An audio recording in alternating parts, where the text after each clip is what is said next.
सभी को राधे राधे, जय श्रीमन नारायण। आपके अपने YouTube चैनल प्रेम भक्ति में फिर से एक बार स्वागत है। और इसी के साथ आज हम सुनेंगे राधा नाम की महिमा अपार। तो आइए मन में राधा रानी और श्री कृष्ण का ध्यान करते हुए आगे की कथा सुनते हैं। एक बार एक व्यक्ति था, वह एक संत के पास गया और कहता है कि संत जी, मेरा एक बेटा है, वह ना तो पूजा पाठ करता है और न ही भगवान का नाम लेता है। आप कुछ ऐसा उपाय कीजिए जिससे उसका मन भगवान में लग जाए। संत जी ने कहा कि ठीक है, तुम अपने बेटे को एक दिन मेरे पास लेकर आ जाओ। अगले दिन वह व्यक्ति अपने बेटे को संत जी के पास लेकर आ गया। अब संत जी उसके बेटे से कहने लगे कि बेटा राधे राधे बोलो। बेटा कहता, मैं क्यों कहूँ। संत जी ने फिर कहा, बेटा बोलो राधे राधे।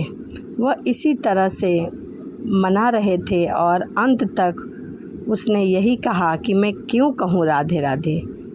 संत जी ने कहा, जब तुम मर जाओगे और यमराज के पास जाओगे तब यमराज तुमसे पूछेंगे कि कभी भगवान का नाम लिया, कोई अच्छा कार्य किया, तब तुम कह देना कि मैंने जीवन में एक बार श्री राधा रानी का नाम लिया। बस एक बार इतना बताकर वह चले गए। समय व्यतीत होता रहा और कुछ ही दिन में वह मर गया। यमराज के पास जा पहुंचा। यमराज ने पूछा कि क्या तुमने कभी भी कोई अच्छा कार्य किया है। तभी उसे संत जी की बात याद आ गई। उसने कहा कि हाँ, मैंने जीवन में एक बार श्री राधा रानी का नाम लिया है, राधा रानी के नाम बोला है, आप उसकी महिमा बताइए। यमराज सोचने लगे कि एक बार राधा रानी की महिमा क्या होगी, इसका तो मुझे भी नहीं पता। यम बोला, चलो इंद्र के पास चलो, वह बताएंगे। तो वह व्यक्ति बोला, मैं ऐसे नहीं जाऊंगा इंद्र के पास, पहले मेरे लिए पालकी मंगाओ और मुझे उसमें बिठा कर ले चलो। यमराज ने सोचा यह बड़ी मुसीबत है, ऐसे तो जाएगा नहीं। फिर पालकी मंगवाई गई, उसे बिठाया और 4 कहार पालकी उठाने में लग गए। अब यमराज बोला, सबसे आगे वाले कहार को हटाकर उसकी जगह आप लग जाइए। उस लड़के ने बोला। यमराज जी ने ऐसा ही किया। फिर सब लोग इंद्र के पास जा पहुँचे और वहाँ जाकर बोले कि श्री राधा रानी की एक बार नाम लेने की महिमा क्या है। इंद्र बोला, महिमा तो बहुत है, पर एक बार का क्या है यह मुझे नहीं मालूम। इंद्र ने बोला कि चलो ब्रह्मा जी के पास चलो, अब वह ही बताएंगे। तब उस बालक ने बोला कि दूसरा कहार हटा के इंद्र जी को वहाँ पर लगा दो। यमराज जी के साथ मेरी पालकी उठाई गई। अब एक और यमराज पालकी उठा रहे हैं और दूसरी तरफ इंद्र लगे हुए हैं। पालकी लेकर ब्रह्मा जी के पास जा पहुँचे। ब्रह्मा ने सोचा कि ऐसा कौन सा प्राणी ब्रह्मलोक में आ रहा है जिसकी पालकी खुद इंद्र और यमराज उठा रहे हैं।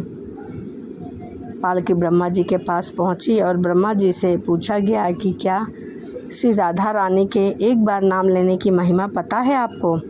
ब्रह्मा जी बोले, महिमा तो बहुत है, पर वास्तविकता क्या है यह मुझे भी नहीं पता, लेकिन हाँ, भगवान शिव को ज़रूर पता होगा।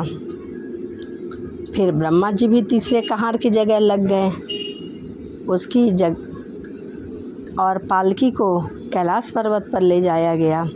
अब पालकी की एक ओर यमराज, दूसरी तरफ इंद्र और तीसरी तरफ भगवान ब्रह्मा, और यह सब पहुँचे अब भगवान शिव जी के पास कैलाश पर्वत पर। यमराज ने पूछा कि क्या आपको एक बार राधा रानी के नाम लेने की महिमा पता है।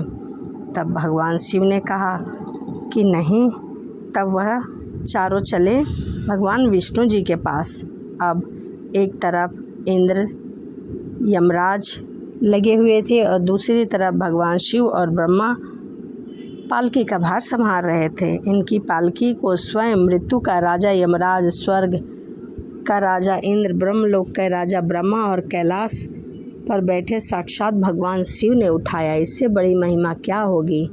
अब सिर्फ एक बार श्री राधा नाम लेने के कारण आपको इनकी पालकी उठा ली, तो अब यह मेरी गोद में बैठने के अधिकारी हैं, ऐसे माता राधा ने कहा। और भगवान श्री कृष्ण वहीं बहुत ही हंसे। भगवान श्री कृष्ण ने स्वयं कहा है कि जो केवल रा बोलता है तो मैं सब काम छोड़कर खड़ा हो जाता हूँ, और जैसे ही कोई धा शब्द का उच्चारण करता है तो मैं उसकी ओर दौड़ा चला आता हूँ और उसे अपनी गोद में भर लेता हूँ।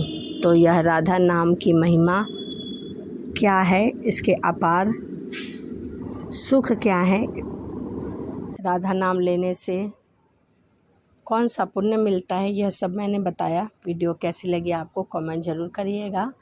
तो चलिए इसी के साथ वीडियो यहीं समाप्त करते हैं और आपसे मिलते हैं अगली वीडियो में।